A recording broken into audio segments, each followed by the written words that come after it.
안녕하세요. 중고등부 친구들, 9월 19일 중고등부 주일 예배를 시작하도록 하겠습니다. 우리 함께 사도신경으로 신앙 고백할게요. 전능한 사천지를 만드신 하나님 아버지를 내가 믿사오며 그 외아들 우리 주 예수 그리스도를 믿사오니 이는 성령으로 잉태하사 동정녀 마리아에게 나시고 본디오 빌라도에게 고난을 받사 십자가에 못 박혀 죽으시고 장사한 지 사흘 만에 죽은 자 가운데서 다시 살아나시며 하늘을 오르사 전능하신 하나님 우편에 앉아 계시다가 저리로서 산자와 죽은 자를 심판으로 오시리라. 성령을 믿사오며 거룩한 공예와 성도가 서로 교통하는 것과 죄를 사하시는 것과 몸이 다시 사는 것과 영원히 사는 것을 믿사옵나이다. 아멘. 우리 함께 찬양하겠습니다. 저번 주 이어서 주님의 그 모든 것이 우리 함께 찬양하도록 할 텐데요. 우리의 모든 것은 하나님으로부터 옵니다. 우리의 생명의 주인 되시고 또 우리의 모든 필요를 채우시는 하나님을 찬양했으면 좋겠습니다.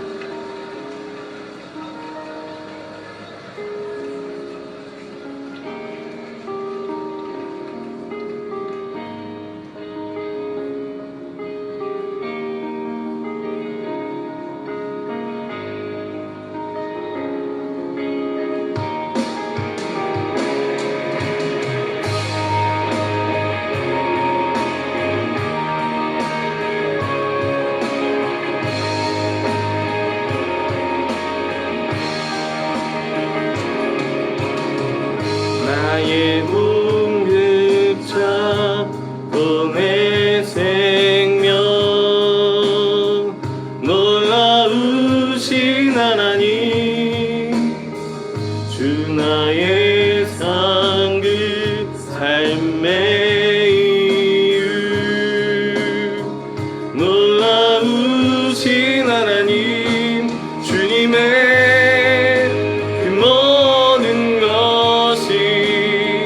내 삶을 가득 채우네 내 모든 갈증과 필요 주 사랑으로 만족시키니 부족함 없네.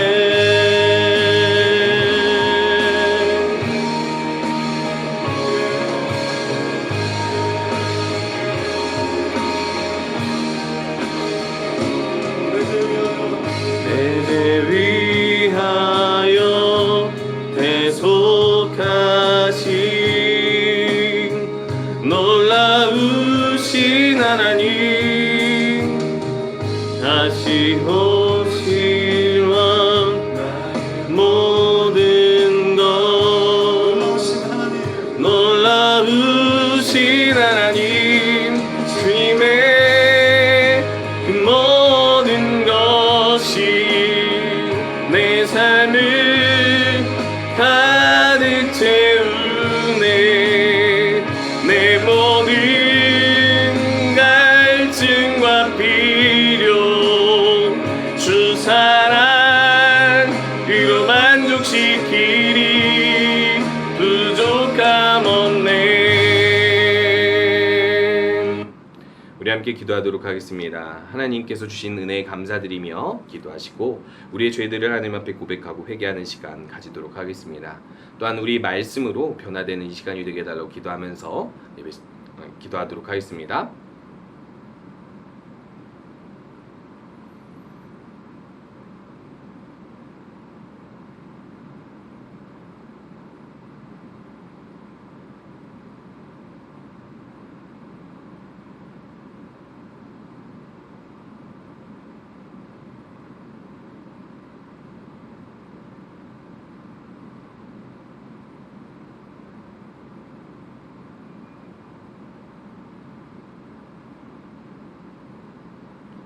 예수님의 이름으로 기도합니다.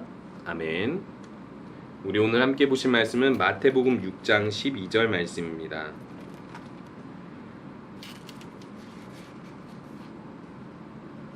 제가 읽도록 하겠습니다.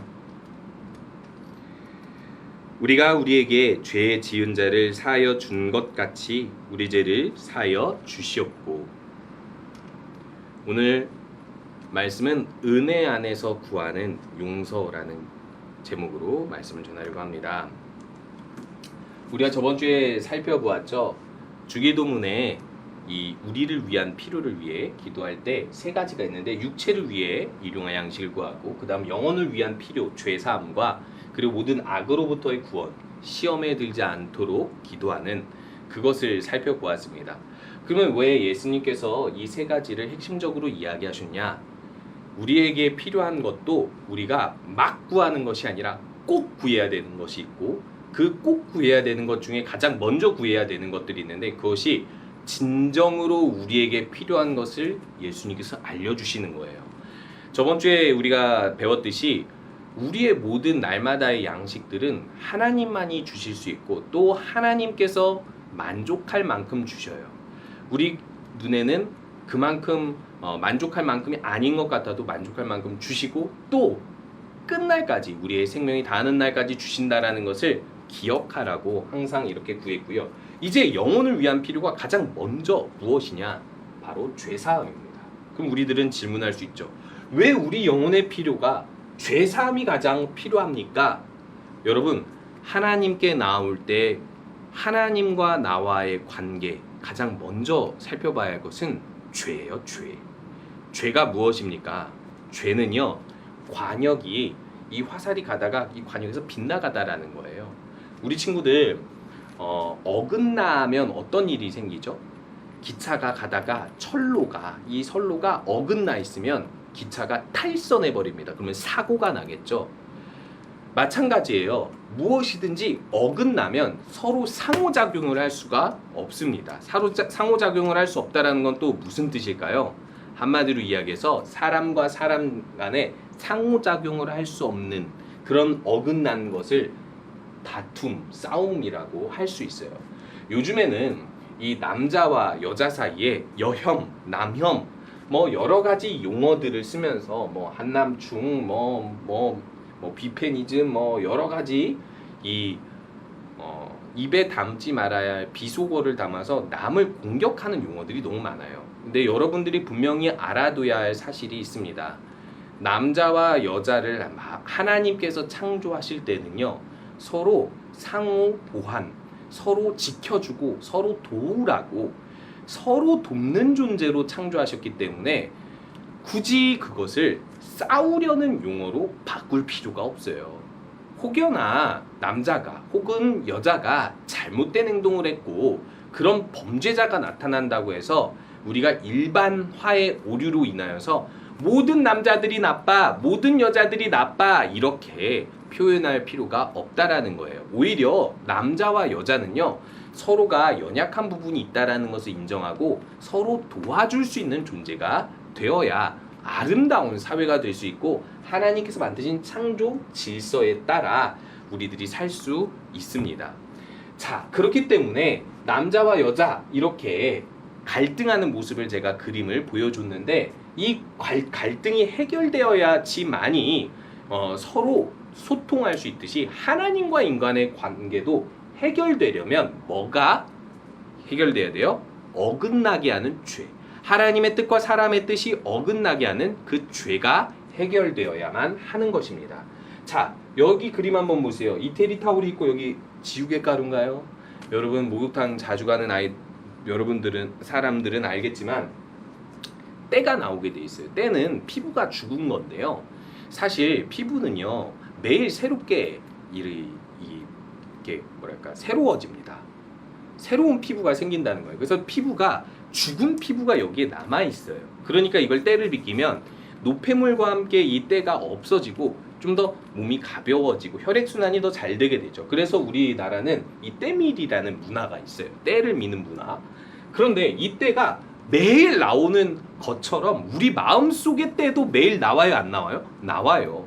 우리가 하나님을 믿고 사랑해도, 말씀을 아무리 보고 기도해도요, 마음속에 솟아나는 죄는 계속 있어요.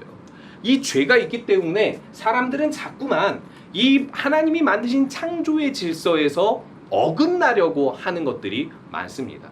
남자가 여자를 공격해서 뭐합니까? 여자가 남자를 공격해서 뭐합니까?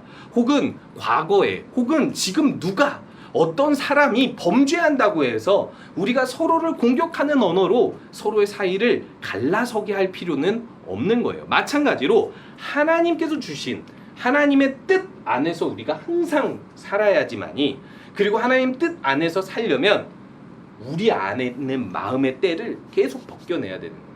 하나님께 우리들은 계속해서 범죄하기 때문인 것이죠. 그래서 오늘 영혼의 필요에서 가장 중요한 것이 무엇이냐면 하나님 앞에 회개하는 거예요. 회개. 여러분, 회개가 무엇입니까? 회개라는 것은요, 한마디로 하면 이거예요. 유턴. 내가 가던 방향을 아니구나 하고 딱 유턴하는 게 회개입니다. 제가 자전거 여행을 했을 때 가끔 잘못된 길로 들어설 때가 있습니다. 그러면은 가다가 지도에서 벗어나죠. 그러면은 목적지와 다르겠죠? 그럼 어떻게 해야 돼요? 턴해야 돼요. 우리가 하고 있는 생각, 행동, 말들이 죄일 경우가 많겠어요? 많지 않겠어요? 많습니다. 심지어 세상에서 배운 행동들, 세상에서 배운 사고들, 세상에서 배운 가치관들 중에 죄인 것들이 너무 많아요. 그래서 그것으로부터 돌이키는 것이 회개입니다. 그것을 하나님 앞에 먼저 해야 될 것이 있는데, 그것은 바로 죄를 고백하는 거예요. 하나님, 우리가 우리 죄를 자백합니다. 그러면 하나님께서는 의로우시고 항상 신실하셔서 변함이 없으셔서 우리 죄를 사하여 주신대요. 진실되게 깨닫고 고백만 하면요, 그럼 우리를 모든 불의에서 깨끗하게 하실 것이라고 이야기하고 있어요. 그래서 우리들은요, 가장 먼저 영혼의 필요로서 죄의 용서를 구하는 죄사함의 기도를 우리가 해야 된다라는 것입니다. 그런데요, 우리가 이 죄사함의 기도를 할 때 또 생각해야 할 것이 있습니다. 이 죄를 사할 수 있게 해주시는 은혜예요. 여러분, 우리가 정말 하나님, 예수님을 믿는다라면 무엇도 깨달아야 되냐면 예수님이 주신 은혜도 깨달아야 됩니다. 은혜가 뭐예요? 우리의 죄를 용서해 주실 수 있는 은혜예요. 하나님께서는 우리의 죄값이 사망이라고 하셨습니다. 우리가 마음으로 짓는 죄든 하나님을 하나님으로 인정하지 않고 하나님을 주인 삼지 않고 내 인생은 내 거예요, 내 맘대로 살 거예요, 하나님 생각 안 하고 살 거예요, 하나님 의지하지 않고 살 거예요, 오늘 기도 안 해도 괜찮아요, 말씀 안 읽어도 좋아요, 저 예배 안 드려도 좋습니다. 이것도 가장 큰 죄입니다. 여러분, 잘 알아두셔야 될 것들이 있어요. 십계명에서 나열하고 있는 죄악들이 우리 삶에 익숙하게 배어 있습니다. 가장 첫 번째가 무엇입니까? 예배드리지 않는 거예요. 하나님을 생각하지 않고 일상을 사는 거예요. 기도하지도 않고 말씀 보지도 않아요. 더 정확히 말하면 관심이 없어요, 하나님한테. 이게 가장 큰 죄입니다. 왠 줄 알아요? 하나님이 생명을 주시고 하나님 뜻대로 살려고 우리를 이 세상에 두셨는데 하나님께 관심이 없다는 건 하나님 필요 없다는 얘기잖아요. 가끔 일주일에 한번 예배 드릴 때만 필요해요. 여러분, 하나님이 속으시는 분은 아닙니다. 그러면 일주일에 한 번 드리는 예배는 잘 드리고 있나요? 만약 그것조차 제대로 드리지 못한다면 그것도 역시 죄입니다. 그뿐입니까? 죄가 얼마나 많습니까? 여러분, 우리가 짓는 죄 중에 가장 많이 짓는 죄가 뭔지 알아요? 가족들한테 짓는 죄예요. 가족들은요, 내가 나쁜 말을 하고 나쁜 생각을 하고 나쁜 짓을 해도요, 가족은 그 혈연 관계가 끊어지지 않죠. 그래서 인간은요, 그런 관계에서 죄를 더 많이 지어요. 그래서 부모를 공경하라라고 말씀하셨고, 그뿐 아니라 이웃에게 짓는 죄들, 살인, 간음, 도둑질, 그 모든 죄악들이 있는데, 여러분, 여러분들이 죄에 대해서 잘 알 거라고 생각하고 모든 것은 그냥 넘어가더라도 우리가 이 사회에서 심각한 두 가지가 있는데 이 두 가지를 꼭 짚고 넘어가야 할 필요가 있습니다. 그것은 무엇이냐면 남자와 여자가 서로를 욕하는 그런 문화예요. 그거는 앞에서 제가 살짝 설명을 했으니까 더 설명하지는 않더라고요. 두 번째는요, 동성 간의 연애를 하는 것입니다. 여러분, 사람들이 동성 간의 사랑도 사랑이다, 그거를 꼭 법적으로 규제해야 되느냐, 그건 차별이다, 여러 가지를 말할 수 있어요. 그런데요, 여러분, 잘 생각하셔야 될 건 무엇이냐면 우리 주변에 동성애자가 있을 수 있고요, 그 사람들을 비판할 필요는 없습니다. 그 사람들이 하나님을 모르고, 그리고 또 마음속에 자꾸만 그런 동성애적인 생각이 있다 해서 그 사람들을 나쁘다 정죄할 이유는 없어요. 왜? 우리도 죄인이잖아요. 우리도 죄인인데 누구를 평가하고 비판하고 미워합니까? 그들을 포용해 주는 것이 맞습니다. 그런데요, 그렇다고 죄가 아닐까요? 여러분, 죄는 무엇입니까? 하나님의 기준에서 어긋나는 거예요. 아무리 태어날 때부터 혹여나 그런 경우는 거의 없지만 태어날 때부터 동성애적인 본능이 있다 한들 죄의 본능을 가지고 살아가는 사람들이 항상 해야 할 것이 무엇이 있습니까? 자기의 본능적 죄를 부정하는 거예요. 그 죄를 부정하고 하나님께 용서를 구하고 그 죄를 짓지 않으려고 노력하면서 사는 거예요. 모든 인간은 본성적으로 죄가 있습니다. 유전적으로 다른 여자 쳐다보고 싶고 다른 남자 쳐다보고 싶고 다른 사람 욕하고 싶고 그런 모든 본능이 있어요. 그래도 하지 말아야 되잖아요. 그런 것처럼 하나님께서 만드신 질서는 한 남자와 한 여자가 만나서 서로 결혼을 하고 한 몸을 이루어 가정을 이루고 그것을 통해서 자손이 이루어지는 하나님이 이 땅에 이루시고자 하는 생명을 태어나게 하는 것, 그리고 가정의 질서, 하나님께서 지으신 이 질서대로 사는 것이 바로 우리 이 질서대로 살지 않으면 죄라는 것입니다. 이 동성애는 반드시 죄라는 것을 기억하셔야 돼요. 왜 죄예요? 하나님께서 만드신 질서를 어긋나게 하기 때문에 죄입니다. 그렇게 태어난 사람들은 어떡하라고요?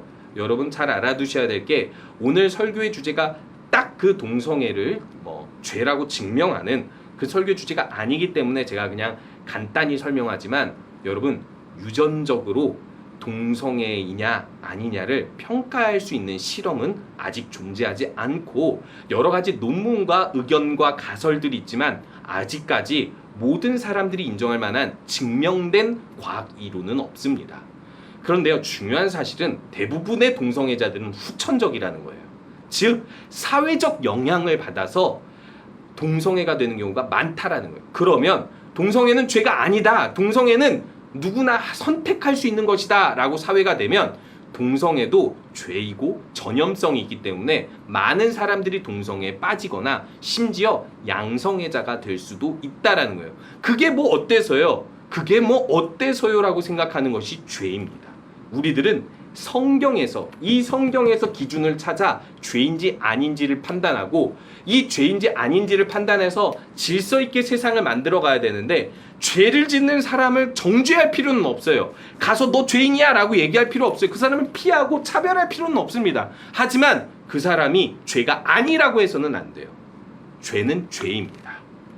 여러분들이 그래서 성경에서 근거하고 있는 이 죄에 대해서는 항상 기억하여서 이 세상의 문화를 따라가면 안 됩니다.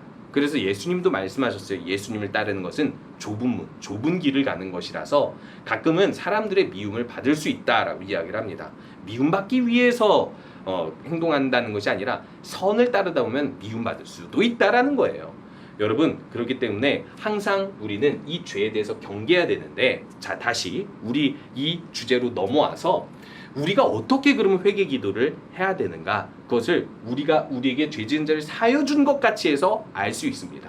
자, 우리들은요, 먼저 죄를 깨닫고 하나님 앞에 죄를 고백할 수 있는 첫 번째 근거가 예수님께서 우리 죄를 사하기 위해 자기 목숨을 버리셨다라는 거예요. 여러분, 우리 죄값이 뭐라고요? 사망입니다. 그런데 예수님이 죽지 않는 하나님인데 인간이 되셔서 죽기까지 함으로 우리의 죄를 사여 주셨다라는 것은 무슨 뜻입니까? 하나님의 의지가 우리 죄를 용서하기 위해서 자기 아들을 죽기까지 하게 하신다라는 거예요. 예수님의 의지가 자신이 하나님임에도 불구하고 인간으로 내려와 죽기까지 함으로 우리의 죄를 용서해 주겠다는 의지가 있다는 거예요. 근데 중요한 건 뭐냐면 이 은혜를 깨닫지 못해. 저 예수님이 죽었어. 그래, 알겠어요. 알겠어. 믿을게요. 이런 태도로는 우리의 죄를 깨달을 수 없다라는 거예요. 우리는 매일 죄를 생각하고 이 세상의 죄의 유행을 따라가서 이 남자 저 여자 막 이런 저런 용어로 막 비판하고 미워하고, 그리고 심지어는 제가 아까 이야기했던 것처럼 죄인 것을 죄가 아니라고 이야기하고, 자꾸만 부모를 공경하지 않기도 하고, 우리들은 그렇게 죄를 짓고 살아가는데 그 죄값이 예수님이 죽은 이 목숨값이라는 거예요. 그래서 예수님의 죄사함의 의미를 깨달으면, 우리가 이 의미를 깨달은 증거가 우리 안에 있는데, 이 증거가 무엇이에요? 우리 마음속에 다른 사람, 남을 용서해주고자 하는 마음이 생긴다라는 거예요. 여기서 남의 빚을 탕감해준다라는 표현을 썼는데, 마태복음 18장에 예수님께서 용서의 비유를 이렇게 하십니다. 베드로가 어느 날 제자들이랑 막 싸우다가 자기가 많이 양보하고 양보해도 너무 화가 나서 예수님한테 찾아가서 물어봅니다. 예수님, 우리가 용서를 하면 한 3번 정도 용서하면 되겠습니까? 그랬더니 예수님께서 뭐라고 말씀하시면 7번을 70번씩 용서하라.